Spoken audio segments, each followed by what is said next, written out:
Welcome to it matters. ఈ ఏడాది మొదట్లో ఏర్పడిన యుఎస్ బ్యాంకింగ్ సంక్షోభం ప్రపంచ బ్యాంకింగ్ వ్యవస్థ మొత్తంపై ఆందోళనలను రేకెత్తించింది. 3 మీడియం సైజ్ యుఎస్ బ్యాంకులు silicon valley bank, silver gate, signature చాలా ఫాస్ట్గా పడిపోయాయి. తద్వారా ప్రపంచవ్యాప్తంగా బ్యాంక్ షేర్ ధరలు పడిపోయాయి. America central bank, federal reserve పడిపోయిన బ్యాంకులను ఎక్కువ మొత్తంలో మనీని అందుబాటులో ఉంచింది. అంతేకాకుండా ఇంకా నష్టాల్లో ఉన్న సంస్థలకు రుణ సదుపాయాన్ని కూడా అందించింది. ఇది పెట్టుబడిదారులకు కొంత ఊరటనిచ్చింది. ఈ నష్టాలను కొంతవరకు అరికట్టింది.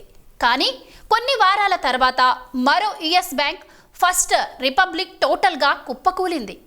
యుఎస్ బ్యాంక్ సంక్షోభం చాలా దేశాలపై ప్రభావం చూపింది. అయితే ఇంకా ఈ సంక్షోభం నిజంగా ముగిసిందా లేదా అనేది స్పష్టంగా తెలియటం లేదు. రీసెంట్గా స్థిరమైన ద్రవ్యోల్బణాన్ని ఎదుర్కోవడానికి సెంట్రల్ బ్యాంకులు వడ్డీ రేట్లను పెంచడం కొనసాగించాయి.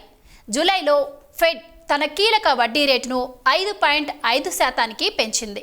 గత 20 ఏళ్లలో ఇదే అత్యధికం కావడం గమనార్హం. ఫిబ్రవరి 2022 నాటికి ఈ రేటు 0కి సమీపంలో ఉంది. ఈ ఇయర్ పెరుగుదల స్లో అయినప్పటికీ అలాంటి ఆకస్మిక మార్పు బ్యాంకులకు చాలా ముప్పని ట్రేడ్ పండితులు సూచిస్తున్నారు. రేట్లు పెంచడం వల్ల బ్యాంకుల ఆస్తుల విలువ తగ్గుతుంది. రుణాలు తీసుకుంటే అసలు కంటే చెల్లించాల్సిన మొత్తం పెరుగుతుంది. 2023 మొదటి అర్ధభాగంలో బ్యాంకులు తక్కువ రుణ వృద్ధిని, డిపాజిట్ ఖర్చులను అధికంగా ఎదుర్కోవలసి వచ్చింది. అంటే కస్టమర్ల డిపాజిట్లకు సంబంధించి వారు చెల్లించాల్సిన మొత్తం చాలామంది కస్టమర్లు తమ అమౌంట్ని డ్రా చేయడం, మనీ మార్కెట్ ఫండ్స్ వంటి వాటి వైపు ఎక్కువ ఆసక్తి చూపి పెట్టుబడులు పెట్టడం వల్ల చెల్లించాల్సిన మొత్తం పెరిగింది. బ్యాంకులు తమ వద్ద అమౌంట్ ఉందని నిరూపించుకోవడానికి ఫెడ్ నుంచి మరింత రుణం తీసుకోవాలని బలవంతం చేసింది. మార్చిలో బ్యాంకింగ్ పతనానికి ఇది ఒక కారణమైంది. బ్యాంకు బ్యాలెన్స్ షీట్లలోని అప్పుల విలువ కూడా పెరిగింది. దీంతో ఇతర బ్యాంకుల్లో ఉన్న ఖాతాదారులు తమ డబ్బు కూడా సురక్షితం కాదనే భయంతో డిపాజిట్లను విత్డ్రా చేసుకున్నారు. టోటల్గా యుఎస్ బ్యాంకులు జూన్ 2022, జూన్ 2023 మధ్య డిపాజిట్లు దాదాపు 4% తగ్గాయి. బ్యాంకింగ్ రంగానికి ఇది గొడ్డలి పెట్టు లాంటిది. మొత్తం ఎన్ఐఎంలు చూస్తే బ్యాంకుల నష్టాల ప్రభావాన్ని గుర్తించవచ్చు. బ్యాంకులు డిపాజిటర్లు ఇతర ఫండర్లకు చెల్లించే వాటిని తీసివేసి వడ్డీ ఆదాయంలో బ్యాంకులు ఏమి పొందుతాయనే దానికి ఇవి కొలమానం. రేటింగ్ ఏజెన్సీలు మరింత ఒత్తిడి పెంచాయి. ఆగస్టు ప్రారంభంలో పిచ్ యుఎస్ ప్రభుత్వ రుణాన్ని AAA నుంచి AA+కి తగ్గించింది. ఇది రాబోయే 3 సంవత్సరాలలో పబ్లిక్ ఫైనాన్స్లో క్షీణత, రుణ పరిమితుల గరిష్ట స్థాయి. సావరిన్ డౌన్ గ్రేడ్లు రెగ్యులర్గా విస్తృత ఆర్థిక వ్యవస్థలో సమస్యలను ప్రతిబింబిస్తాయి. బ్యాంకులను తక్కువ క్రెడిట్ యోగ్యమైనదిగా అనిపించేలా చేయడం ద్వారా వాటిని అస్థిరపరుస్తుంది. దీనివలన వారి క్రెడిట్ రేటింగ్లు కూడా తగ్గుతాయి. మార్కెట్ల నుంచి లేదా ఫెడ్ నుంచి కూడా మనీని అరువుగా తీసుకోవడం వారికి కష్టమవుతుంది. ఇది బ్యాంకుల రుణ సామర్థ్యాన్ని తగ్గించడంలో నాక్ ఆన్ ప్రభావాలను కలిగి ఉంటుంది.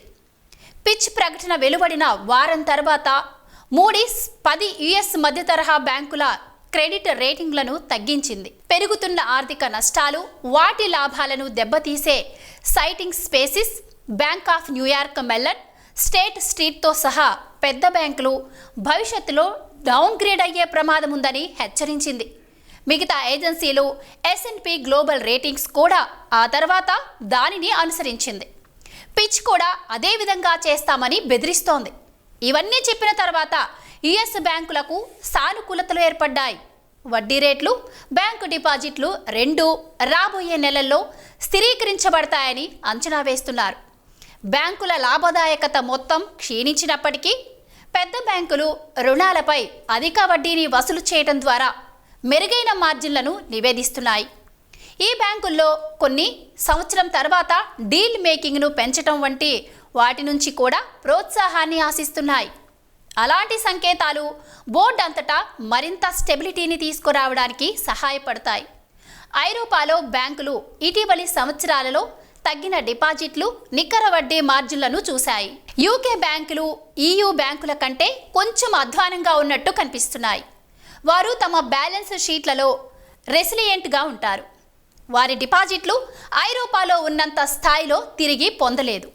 బ్యాంక్ ఆఫ్ ఇంగ్లాండ్ మరింత వడ్డీ రేట్ల పెంపుదలను ఊహించి వారు తమ లాభాల అంచనాలను కూడా సర్దుబాటు చేస్తున్నారు.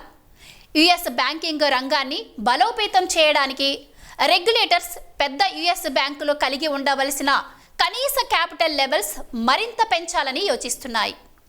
నష్టాలను గ్రహించే బ్యాంకుల సామర్థ్యాన్ని పెంచే ఈ ప్రణాళికలు ప్రోత్సాహకరంగా ఉన్నాయి. అయినప్పటికీ పూర్తిగా అమలు చేయడానికి 4 సంవత్సరాల కంటే ఎక్కువ సమయం పడుతుంది.